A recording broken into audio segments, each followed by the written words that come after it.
السلام علیکم ورحمۃ اللہ وبرکاتہ۔ نحمدہ ونصلی علی رسول الکریم،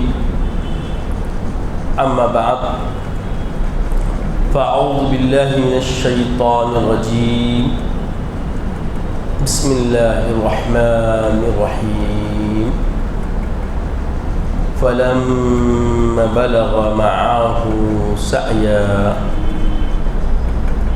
قال يا بني إني أرى في المنام أني أذبحك فانظر ماذا ترى قال يا أبت افعل ما تؤمر ستجدني إن شاء الله من الصابرين۔ صدق الله العظيم وصدق رسوله النبي الأمين الكريم لمن الشاهدين والشاكرين۔ تمام تعریف اللہ جل مجدہ کے لیے سزاوار ہے، جو کل جہانوں کا مالک و ملجا ہے، جو خدیم ہے ابد الآباد سے ہے اور ہمیشہ ہمیشہ رہنے والا ہے، جو اپنی ذات میں یکتا و تنہا ہے، جس کا کوئی ہمسر نہیں، وہ ہر چیز پر قادر ہے، جو چاہتا ہے کر گزرتا ہے، اس کے اختیار کو کوئی روک نہیں سکتا۔ میں گواہی دیتا ہوں کہ نہیں ہے کوئی معبود برحق لائق عبادت سوائے اللہ جل مجدہ کے، اور میں یہ بھی گواہی دیتا ہوں کہ محمد عربی صلی اللہ تعالی علیہ وآلہ وسلم اللہ کے بندے اور خاص رسول ہیں۔ صلاۃ و سلام نازل ہو ہمارے آقا نامدار حضور تاجدار محمد عربی صلی اللہ علیہ وسلم پر، آپ کی آل پر، آپ کی اصحاب، بزرگان دین، برادران اسلام۔ جیسا کہ آپ تمام حضرات جانتے ہیں کہ ہم ذی الحجہ میں سانس لے رہے ہیں۔ یہ جو لمحات ہم پر زمانے کے سائے فگن ہیں، یہ ذی الحجہ ہے، اور ہر سال جب بھی یہ ماہ مبارک آتا ہے، زندگیوں میں ایک فرحت، رونق، مسرت، شادمانیاں، الفت خدا بندی کی ایک لے سی لگ جاتی ہے، اور اس ماہ مبارکہ میں اللہ تبارک و تعالیٰ اپنی عبادات کے بعد، اپنی پرستش کے بعد، اپنی اطاعت و فرما برداری کے بعد جو اپنے بندوں کو حکم فرماتا ہے، والدین کی فرما روائی، والدین کی اطاعت، تو وہ قرینہ ہمیں اس ماہ مبارک کے آنے سے ہی احساس میں آتا ہے کہ ہمیں اپنے والدین کا فرما بردار ہونا ہے، اور والدین کو یہ شعور ملتا ہے کہ نیک اولاد، فرما بردار اولاد اگر چاہتے ہوں تو خود بھی رب کے فرما روا بنو، خود بھی اللہ جل مجدہ سے الفت و محبت اور اللہ کی معرفت سے سرشار ہو کر رب کے ہو جاؤ، اور ہر لمحہ، ہر گھڑی، ہر ساعت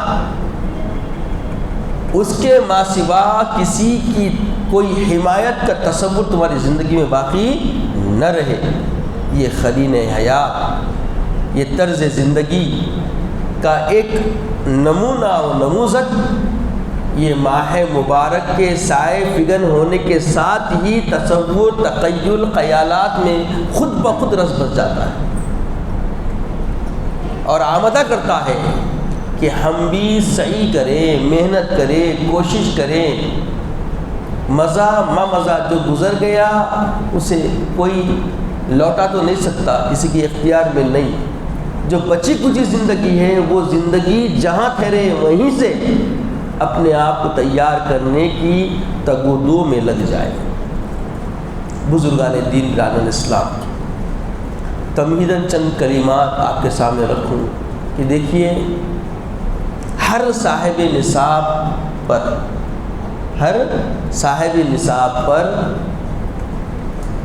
عید الاضحیٰ کے دن اللہ کے نام پر قربانی دینا واجب ہے۔ ہر فرد جو صاحب نصاب ہے اس کی جانب سے۔ آج کل ایک نیا سا معاملہ بھی نکل گیا ہے، اور عدم توجہ اتنی ہے، اللہ محفوظ نہ، دلائل نہیں ہے، کچھ بھی نہیں ہے، مگر زام سے ایسے خرافتیں امت کے بیچ میں لوگ لا رہے ہیں۔ تو یہ لوگ نہیں لا رہے ہیں، یہ حضرت عثمان ذی النورین کے دور میں شروع ہونے والی کڑیوں سے ملنے والی کڑی کی نسلیں ہیں۔ یہ بہت تاریخی بات ہے۔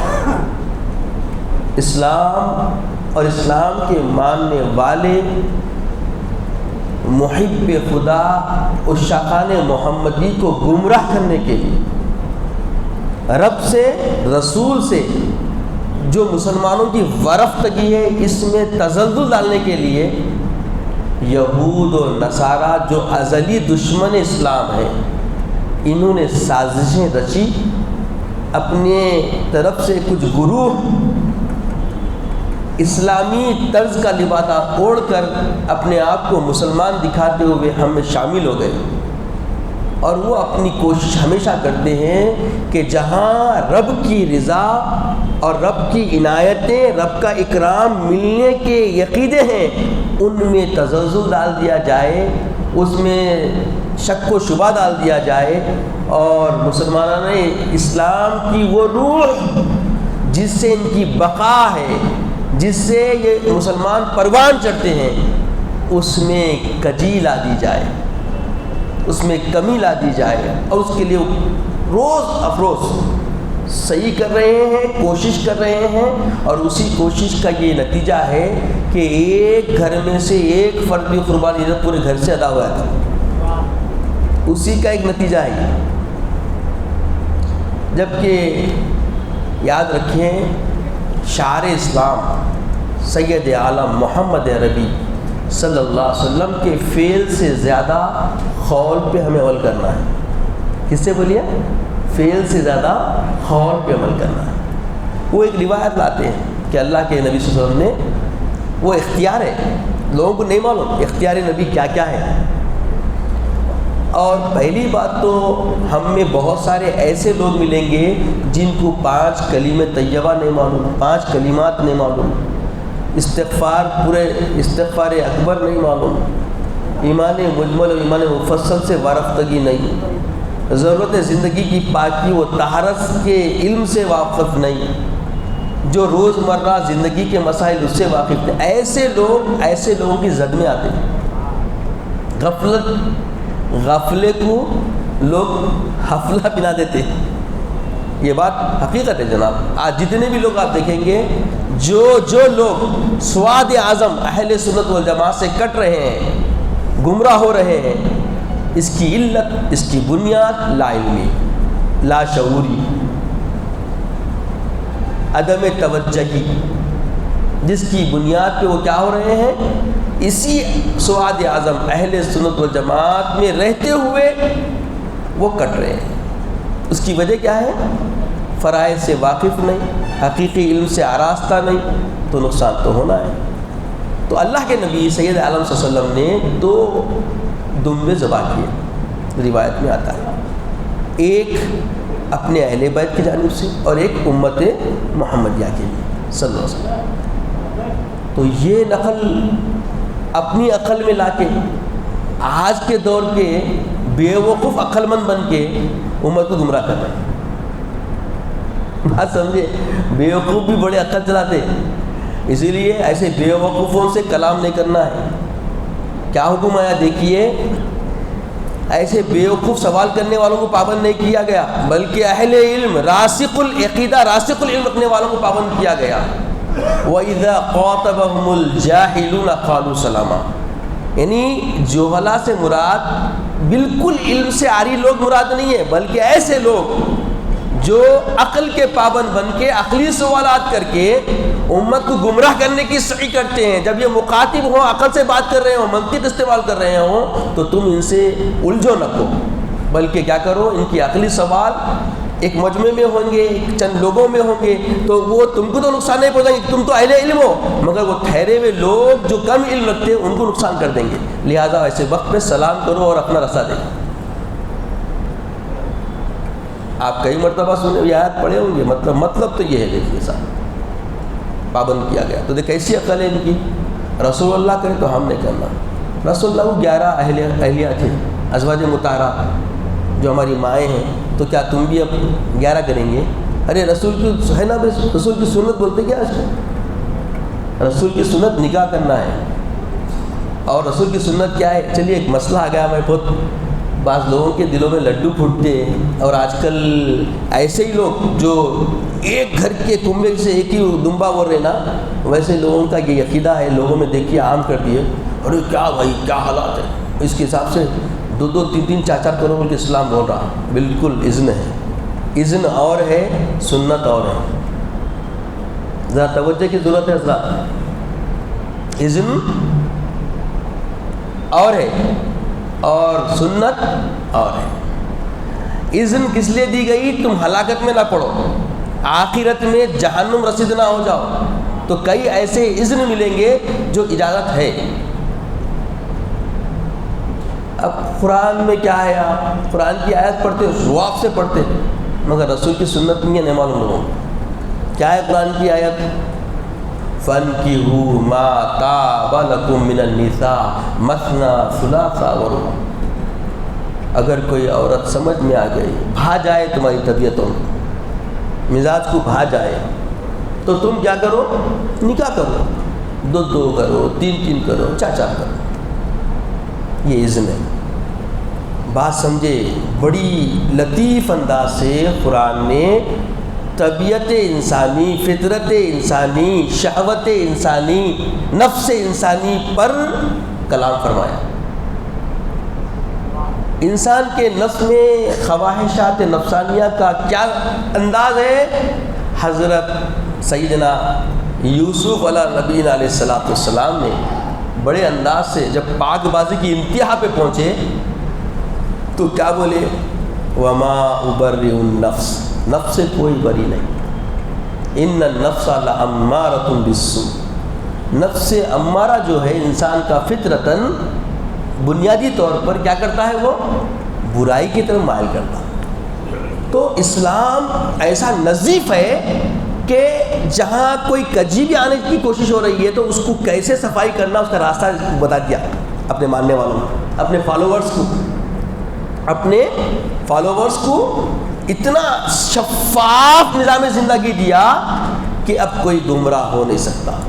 بہرکیف اب آپ کو بتاتا ہوں سنت کیا ہے.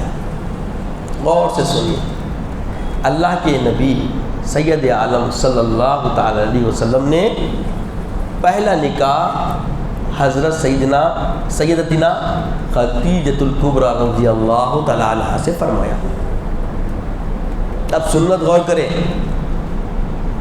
جب تک سیدتنا خدیجۃ الکبریٰ رضی اللہ تعالی عنہا باحیات رہی، آقائے دو عالم سید عالم صلی اللہ علیہ وسلم دوسرا نکاح نہیں فرمایا. تو بڑی بیوی کے ہوتے ہوئے، پہلی بیوی کے ہوتے ہوئے دوسرا نکاح نہ کرنا یہ سنت ہے. پوری ذمہ داری سے بات کر رہا ہوں حضرت. سنت کیا ہے اگر آپ پوچھیں گے تو سنت یہ ہے کہ اپنی بیوی، پہلی بیوی کے رہتے ہوئے جو پہلی نکاح میں آئی، دوسرا نکاح کرنا خلاف سنت ہے. اسلام میں اذن ہے، اجازت ہے، یہ الگ ہے. اب تم شہوت کی بھرمار محسوس کر رہے ہو، غلبہ شیطانیت کا چڑھ گیا ہے اور حالت یہ ہے کہ قابو نہیں ہوتے، نقصان ہونے کا اندیشہ ہے، تو اللہ کے نبی صلی اللہ علیہ وسلم کی یہ رحمت ہے، یہ رحمت العالمین صلی اللہ علیہ وسلم ہے اللہ نے آپ کے ذریعے ایسے بندوں کی حفاظت فرمانے کے لیے حکم دیا، بھائی کر لو، 2 3 3 4 4 کر لو، مگر ہوگی کیا ہے؟ سنت کی موافقت نہیں رہے گی، اذن ہے، یہ مواخذہ نہیں ہوگا تم نے خلاف سنت کام کیا بول کے، کیوں کہ اللہ کے نبی رحمت للعالمین صلی اللہ علیہ وسلم ہے۔ تو بعض جگہ فطری تقاضے اور فطرت انسانی کی طبیعت کو دیکھتے ہوئے نبی صلی اللہ علیہ وسلم نے خود بھی حکم فرمایا، اور اس سے برکتیں ملتی یہ بھی بتایا۔ تو اس کا مطلب تقویٰ تو یہ ہے، عشق نبی تو یہ ہے کہ حبیب کی موافقت، حبیب کی بالکل اتباع میں رہے۔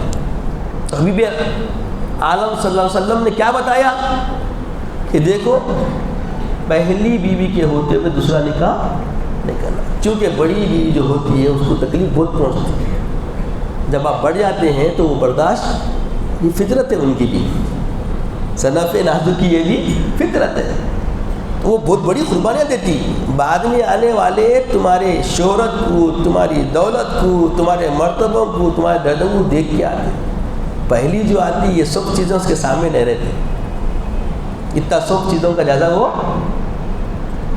اس چیزوں سے مرغوب ہو کے نہیں آتی، وہ تمہارے وجاہت، ایمانداری، بزرگوں کی کچھ رہبری رہتی، رہنمائی رہتی، وہ آپ کے سپرد ہوا ہے۔ بہرکیف یہ ایک ضمن بات تھی۔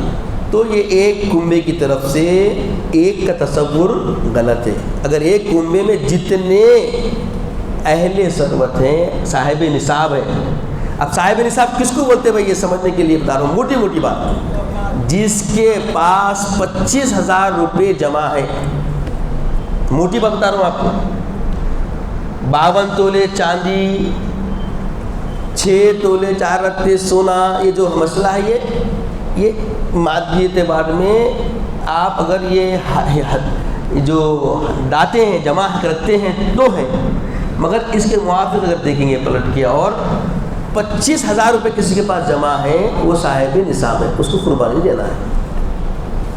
اور اللہ کے حبیب صلی اللہ علیہ وسلم، اس لیے بتا دے رہا ہوں کیونکہ آنے والا پھر ملاقات ہماری عید کے دن ہی ہونے والی ہے، تو اس لیے تمہید پہلے باندھ دی میں نے، اپنا موضوع رکھوں گا، ہے نا، ضرورت ہے اس کی۔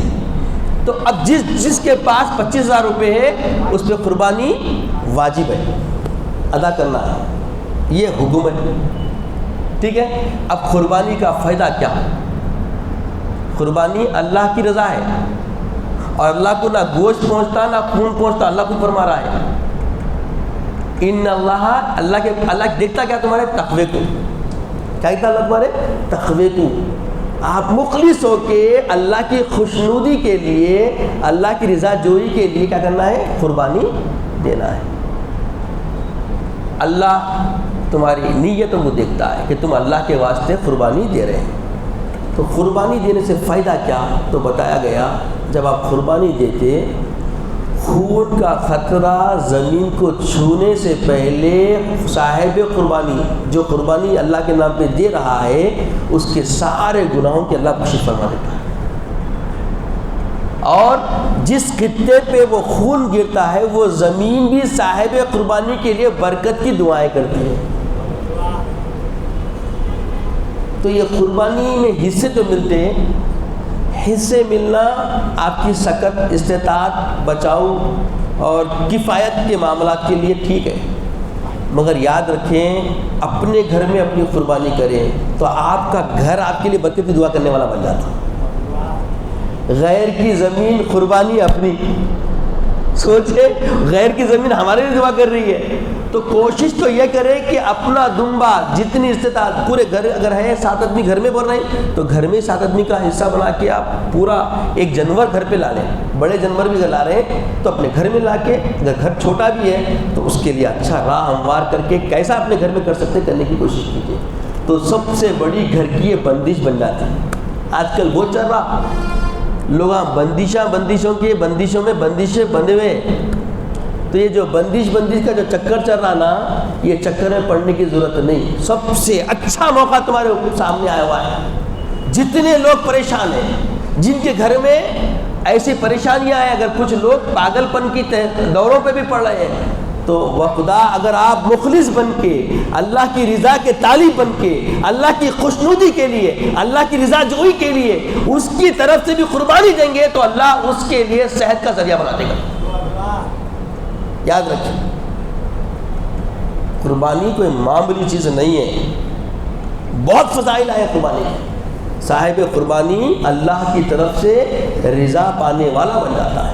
اللہ کی رضا ملنا آسان بات نہیں ہے، بہت بڑا کام ہے۔ معلوم صحابہ کی زندگی سنیں آپ، رضا الہی کے طلب میں وہ لوگ کیا کیا کیے، کیسی کیسی قربانیاں اور کیسی کیسی محنتیں، اللہ اکبر۔ اگر وہ ہم سے شروع ہو جائے تو ہم میں کون ہے بتائیے تاب لا سکے اس کی؟ سیرت سیدنا ابراہیم ہی دیکھ لیجئے کیا ہے، آئے ہائے ہائے ہائے۔ اگر ہم اس طرز میں بھی جی لیں تو خدا کی قسم کسی قسم کی رسوائی، کسی قسم کی رنجش، کسی قسم کی تکلیف کبھی زندگی میں نہیں آ سکتی۔ ہر لمحہ ہر گھڑی شادمانی شادمانی، مسرتیں مسرتیں، حسرتیں پوری رب کی طرف چلی جائے۔ ہماری حسرت کا محور و مرکز ذات الہ ہو جائے، جیسا سیدنا ابراہیم، سیدنا اسماعیل علیہ نبینا علیہ السلام کی زندگیوں میں ہمیں نظر آتا ہے۔ تو یہ ایک تمہیدن کلمات ہے، اور آپ کو تو معلوم ہے 9 کی فجر سے 13 کی عصر تک ہر مصلی کے ذہن میں رہنا چاہیے کیا کرنا ہے، کیا کرنا ہے، سمجھ گئے؟ تکبیر پڑھنا ہے، تکبیر تشریق پڑھنا ہے 9 کی فجر سے 13 کی عصر تک۔ تکبیر تشریق کیا ہے میں بتایا تھا، آپ کے ذہنوں میں ہوں گی۔ اللہ اکبر اللہ اکبر لا الہ الا اللہ واللہ اکبر اللہ اکبر وللہ الحمد، 3 بار پڑھنا ہے، یہ واجب ہے۔ تکبیر تشریق کیا ہے؟ واجب ہے، نماز کے ساتھ سلام پھیرتے ہی پڑھنا ہے، اور عید کی نماز میں بھی پڑھنا ہے۔ اب جمعہ آ گیا تو جمعہ کو بھی پڑھنا ہے، شاید جمعرات کو عید آ رہی تو جمعہ بھی ایام تشریق میں آ رہا، تو ہر نماز کے بعد، ہر فرض کے بعد کیا کرنا ہے آپ کو؟ تکبیر تشریق پڑھنا ہے۔ اگر امام صاحب بھول بھی جا رہے ہیں تو آپ نہیں بھولنا ہے، امام صاحب بھول گئے بول کے ذرا ایسا بھی نہیں کرنا، کیونکہ انسان کی تعریف خود یہ ہے، الانسان مرکب بین الخطأ والنسیان، انسان سے بھول چوک خطا ہوتی ہے بھائی، مگر مصلی پہ ٹھہرے اس لیے امام صاحب مسائل سے واقف ہیں، خطا ہو گئی تو اس کا حل کیا ہے ان کو معلوم ہے۔ اب اس کے لیے بھی حل ایسے لوگ کرنے آتے ہیں، بعض وقت بہت دیکھ کے خوشی ہوتی ہے، ماشاءاللہ جاگا ہمارے لیے صحیح، جاگا تو صحیح، یہی جاگنا اپنے لیے بھی کر لیا تو اچھا ہے، ایسا ہوتا، یہ طنز نہیں ہے، حقیقت ہے نا بھائی، حقیقت ہے۔ میں تو بچپنے سے کافی جب سے شعور میں آیا تب سے مسجدوں میں دیکھتے آ رہا ہوں کہ ایسے لوگوں سے ہی مقابلہ ہوتا، ایسے لوگ ہی آتے جو ذمہ دار نہیں ہوتے، مگر مل گئی تو فوری بروبر اپنی وجود کا احساس جب ہی دلاتے ہیں، جبکہ ہر نماز میں ہر اذان پہ وجود کا احساس دلانا یہ ہر مومن مسلمان کی ذمہ داری ہے۔ تو اللہ پاک فرماتے ہیں کہ فلما بلغ معه السعی، جب سیدنا ابراہیم علیہ نبی السلام کے فرزند عزیز حضرت اسماعیل علیہ السلام ایک عمر کو پہنچ گئے، ایسی عمر کو معه السعی، ان کے ساتھ بھاگ دوڑ کام کاج میں حصے دار بن گئے، ان کی سنگت میں، یعنی ایسی محبت کی عروج والی زندگی جس پہ والد پوری حرارت کے ساتھ اپنے فرزند کی محبت کا ادراک و احساس اپنی حرارت محسوس کرتا، محبت کی انتہا جب پہنچ جاتی وہ عمر، تو مورخین مفسرین نے بیان کیا 13 سال کی عمر۔ اب 13 سال کی عمر میں والد کو محبت کیسی بچے پہ رہتی، اس کا اندازہ جو صاحب اولاد ہے سمجھ سکتے ہیں۔ ہاں یہ عمر کو پہنچ گئے،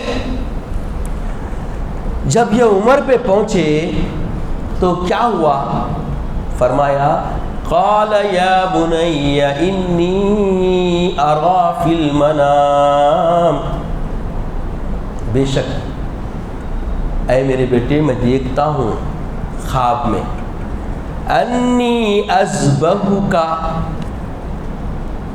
فانظر ماذا تری، میں تمہیں ذبح کر رہا ہوں، میں خواب میں دیکھتا ہوں کہ میں تمہیں انی اذبحک، میں تمہیں ذبح کر رہا ہوں، فانظر ماذا تری، اب اپنی آپ سے اپنے احساس سے، فانظر ماذا تری، رائے دو مجھے کیا بولتے تم اس معاملے میں۔ ہائے ہائے ہائے، تو بچوں سے رائے کی عمر کیا ہوئی یہ بھی معلوم ہو گیا۔ یہ آج کل جو چلتا نا وہی کرنل ون مین شو، اکثر مردوں میں یہ آگے کیفیت ون مین شو بولتے اور کیا بولتے میں بھائی وہ ذمہ دار ہوں، آرمی آدمی ہوں بولتے۔ تو آرمی آدمی کا مطلب ہٹلر نہیں بننا ہے، سلیقہ زندگی یہ ہے شابرو فی الامر، جب کوئی معاملہ تمہارے نزدیک آ جائے تو مومن کی شان، مومن کا طریقہ زندگی یہ ہے، مومن کا طرز زندگی یہ ہے کہ وہ کسی معاملے میں بھی ہو مشورہ کرتا ہے، شابرو فی الامر فإن عزمت، جب مشوروں سے کوئی چیز طے پا جائے، مشوروں سے کوئی چیز طے پا جائے، فإن عزمت فتوکل علی اللہ، اس کے بعد اللہ پہ بھروسہ کرے۔ اور جب اللہ پہ بھروسہ کر لیا، اب آخری مشورے کے بعد ایک چیز طے پائی، وہ طے پایا مسئلہ آپ پورا کرنا چاہ رہی، ان اللہ مع المتوکلین، جب آپ عزم کر کے توکل اللہ پہ کر دیے، اللہ متوکل کے ساتھ آتا ہے۔ تو ہر مسئلے میں زندگی کے ہر معاملے میں اگر ہم اپنی اولاد سے، اپنے صاحب خانہ سے، اپنے والدین سے، اپنے بھائیوں سے مشورے کر لیتے ہیں تو مشورہ کرنا اللہ کو پسند ہے، اللہ کے رسول کا دیا ہوا نظام زندگی ہے اور انبیاءوں کی سنت ہے اپنے اولاد سے مشورہ کرنا۔ اور جب مشورہ کر لیے تو اس پہ عزم کر لینا، اور اب کرنا ہی کرنا ہے، پیچھے نہیں ہٹنا ہے۔ اور کرنے میں توکل کس پہ رکھنا؟ اسباب آپ نے مہیا کی، دولت آپ نے جمع کی، کام آپ کو کرنا ہے، مگر بھروسہ اللہ پہ کرنا ہے۔ جب آپ نتیجے اس منزل پہ پہنچتے ہیں کہ ساری چیزیں مہیا کرنے کے بعد بھی بھروسہ، انحصار، اعتماد اللہ کی ذات پہ ہوتا ہے، ان اللہ مع المتوکلین، اللہ ضمانت دے رہا ہے کہ اللہ تمہارے ساتھ ہو جاتا ہے۔ اور جب اللہ ساتھ ہوتا ہے تو کوئی کام مشکل نہیں، سہل اسہل ہو جاتا ہے، آسان، ایزی بھی نہیں، ایزی سے بھی ایزی، آسان سے بھی آسان۔ اور یہ معاملہ وہی ہوا، دیکھیے فانظر ماذا تری، رائے کیے، بولے بیٹا میں دیکھ رہا ہوں، چونکہ انبیاءوں کے جو خواب ہوتے ہیں وہ وہی الہی ہوتی ہیں، سچے خواب ہوتے ہیں، جھوٹے خواب ہم کو پڑتے بھائی، اڑغم مڑغم ٹکڑم بولے تو صبح میں اٹھے تک یہ خواب پڑا ہو تو خواب سننے والا کوئی صاحب ہے تو سنائے تو تیرا خواب بیکار ہے، چھوڑ، کیا کھایا تھا؟ اچھا بیل کا گوشت کھایا تھا، اس کا اثر ہے، جا مچھی کھایا، مرغی کھایا، اس کا اثر ہے، جا، یہ تھا۔ تو خواب رویا ہر کوئی بیان ہر کے سامنے نہیں کرنا، اس کا بھی علم جاننے والے لوگ ہیں۔ یہ ایک علم جو ہے نا، علم ایک عطائی علم ہے، یہ کتابوں سے نہیں ملتا۔ آج کل خواب کی کتابیں لا کے لوگ دیکھ رہے ہیں، اسے یہی چل رہا چکر۔ تو خواب کی کتاب ابن سیرین کی یہ موٹی کتاب ہے، پوری پڑھ لو، خواب چکروں میں رہتا اور لوگوں کو نہیں معلوم۔ خواب کی تعبیر دینے والے یہ علم بتاتے ہیں، جب آپ خواب بیان کرتے ہیں تو خواب بیان کرتے وقت ارد گرد کا ماحول بھی خواب کا حصہ بنتا۔ آپ کے سنانے میں جتنے بھی کوئی چیزیں واقع ہوتے، حائل ہوتے، وہ سب خواب کا حصہ بنتا۔ تو خواب کی تعبیر دینے والے کے لیے کئی علوم کی ضرورت پڑتی، وہ علوم رکھنے والے ہی، یہ ایک عطائی چیز ہے، بہر کیف یہ ہے۔ اب خواب نبی رحمت کا، نبی خلیل اللہ کا ہے، تو ایسا خواب سچا خواب ہے، تو بولے بیٹے میں دیکھ رہا ہوں، بولو کیا بات ہے اس میں، کیا رائے ہے تمہاری؟ تو کیا جواب دیا بیٹا؟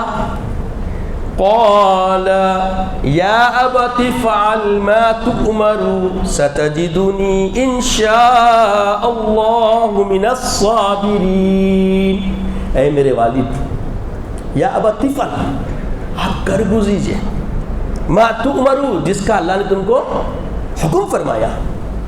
دیکھیے 13 سال کی عمر میں خواب نبی کا وحی ہے، خواب نبی کا امر ربانی ہے، بیٹے کے علم میں آ گیا، بیٹے کے علم میں آ گیا۔ یا عمر 20-20 سال کی ہوئی تو نماز پڑھنا بیٹے کو نہیں آیا. یہ چیز سمجھنے کی ہے. حقوق کیا ہے نہیں معلوم ہے. بیوی کا حق جلدی معلوم ہو رہا, اماں کا حق 12 بچوں میں باپ بنے تک بھی نہیں معلوم. زندگی کا وتیرہ ہمارا ایسا ہے, 12 بچوں کے باپ بن گئے, اماں کا حق نہیں معلوم, بیوی کا حق کل کی آئے گی اس کا معلوم. چل رہا نہیں چل رہا چکر یہ. تو وہاں دیکھیے جیسا ہی سیدنا ابراہیم علیہ نبینا علیہ السلام نے اپنے فرزند اسماعیل کو بیان کر دیا اپنا خواب کہ بیٹا میں دیکھ رہا ہوں خواب میں کہ میں تم کو ذبح کر رہا ہوں, اس میں تمہاری رائے کیا ہے؟ تو بیٹا کیا جواب دیا؟ اے میرے والد مکرم, اے میرے والد, آپ وہ کام کر گزریے جس کا حکم اللہ نے فرمایا. اور کتنا شفاف طریقے سے تمانیت بھی دے رہے ہیں والد کو, ستجدونی, آپ مجھ کو پائیں گے, ستجدونی انشاءاللہ, اگر اللہ نے چاہا تو. یہاں بھی بیٹے کو معلوم ہے کہ یہ جو چاہ اللہ کی پوری کرنے کے لیے حامی بھر رہے ہیں, یہ حامی بھرنا بھی نفسی معاملہ نہیں, اس کے اندر بھی اللہ کی مدد, اللہ کی چاہ ضروری ہے. انشاءاللہ من الصابرین, اگر اللہ نے چاہا تو آپ مجھے صبر کرنے والوں میں سے پائیں گے. تو ہر معاملے میں جب کوئی کمائنڈ کر رہے ہیں اپنے پیرنٹس سے, اپنے والدین سے, اپنے رفقا سے, اپنے بزرگوں سے, تو لازم ہے کہ اس درمیان میں انشاءاللہ کا لفظ استعمال کیا جائے. یہ لوگ بھول گئے انشاءاللہ, ماشاءاللہ, سبحان اللہ, یہ خالی سیکھنے سکھانے کے لیے رہے گا, جبکہ ہماری زبانوں پہ ہر وقت جاری رہنا چاہیے. یہ اذکار زندگی کے حصہ ہے, زندگی کا یہ اذکار کیا ہے؟ زندگی کا حصہ ہے. مگر آج قصہ یہ ہے کہ اس حصے سے ہم نے اپنے فہم, فکر اور کردار اور زبان کو روک رکھا ہے. اس لیے برکتیں زندگیوں میں نہیں ہیں, پریشانیاں ہیں, درے در کے ہو گئے, ملاؤں کے گھر کے ہو گئے, حالت بری ہو گئی. نماز پابندی سے نہیں پڑھتا, ملا کے پاس بولتا روزی کے لیے ایک دے دو پلیتا کچھ تو بھی. یہ ہو سکتا کیا ایسا؟ اگر ایسا ہوتا تو عید الاضحیٰ کا ایسا قصہ ہی نہیں ہوتا. یہ ذی الحجہ کا قصہ سمجھنے کا ہے. اللہ جل مجدہ پہ اللہ کے خلیل نے, اللہ کے رحمت للعالمین نے, اللہ کے محبوب نے اپنی زندگی پیش کی دی. کیا پڑھتے آپ؟ بسم اللہ اللہ اکبر سے پہلے کیا پڑھتے؟ صلاتی و نسوکی محمای و مماتی للہ رب العالمین. آئے ہائے قربان جائے. کون بولے یہ؟ ہمارے آقا صلی اللہ علیہ وسلم سے اللہ نے بولا کہ اے حبیب اپنی کیفیت کو اپنی امت کو بیان کر دو. قل, آپ فرمائیے میرے لاڈلے حبیب کہ میری کیفیت کیا ہے. تو آقا فرما رہے ہیں کہ میری سعی جو دعوت دین میں تم کو دیا ہوں, اور جو میں نے قربانیاں دیے ہیں, اور جو معاملہ میں نے کر رکھا ہے, جتنی باتیں کی ہیں, سب اللہ تعالیٰ کے لیے. تو عزیز اور بزرگوں, ہمیں بھی اسی طرز زندگی کو اختیار کرنے کی چندہ ضرورت ہے. تو یہ جو سنت ابراہیمی ہے, یہ جو سنت ابراہیمی ہے, قیامت تک اللہ تعالیٰ نے اس کو مقبول بنا دیا اور امت مسلمہ کے لیے واجب قرار دیا ہر صاحب نصاب پر. اور ہمارے امت محمدیہ کو اس لیے منتخب کیا کہ امت محمدیہ نے ذات سیدنا ابراہیم خلیل اللہ علیہ نبینا علیہ السلام کے اسوے کو زندہ رکھا, اور میرے آقا صلی اللہ علیہ وسلم نے اپنی زندگی میں ایسا معاملہ اختیار کیا کہ اس سے بھی اللہ کی بارگاہ میں اپنے آپ کو مقبول بنا کر دکھایا. اللہ کا تقرب سیدنا خلیل اللہ سے بھی زیادہ اللہ کے رسول نے, محبوب خدا نے حاصل فرمایا اپنی محنت سے, اپنی کوشش سے, اور اللہ کی عطائیں بھی آپ پر سارے انبیاء سے زیادہ رہی. تو عزیز اور بزرگوں, یہ ذہن میں رکھیں کہ عید الاضحیٰ کے دن اللہ تعالیٰ کو صاحب قربانی کے دم سے زیادہ کوئی عبادت زیادہ اللہ کو قبول نہیں ہے, اللہ کو منظور نہیں ہے, اللہ کو پسند نہیں ہے. تو اللہ تعالیٰ ہم سب مسلمانوں کو جو صاحب نصاب ہے توفیق بخشے کہ ہم اللہ کی راہ میں قربانی دے کے اللہ کا تقرب حاصل کریں, اللہ کی رضا جوئی حاصل کریں, اپنے نفوس کی فطور نفس کی قربانی دیں, جو دشمن ہے اس کے گھر بھی حقدار ہونے پر اپنا حصہ پہنچائیں اور سارے حقوق ادا کرنے کی ہمیں توفیق عطا فرمائے۔ اے باری الہ ہمیں اپنے محبین مقربین کا حق ادا کرنے کی توفیق عطا فرما۔ مولا حقوق العباد کی ادا کرنے میں رتی برابر کوئی کمی نہ ہو، وہ جذبے فکر و فہم و ادراک عطا فرما۔ عزت کی اسلام کی زندگی عطا فرما، عزت کی زندگی عطا فرما، خاتمہ بالخیر فرما، وقت نزا کلمہ طیبہ عطا فرما، اپنے حبیب پاک صلی اللہ علیہ وسلم کا دیدار عطا فرما۔ سبحان اللہ و بحمدہ، سبحان اللہ العظیم، والحمد للہ رب العالمین۔ حضرات وقت ہو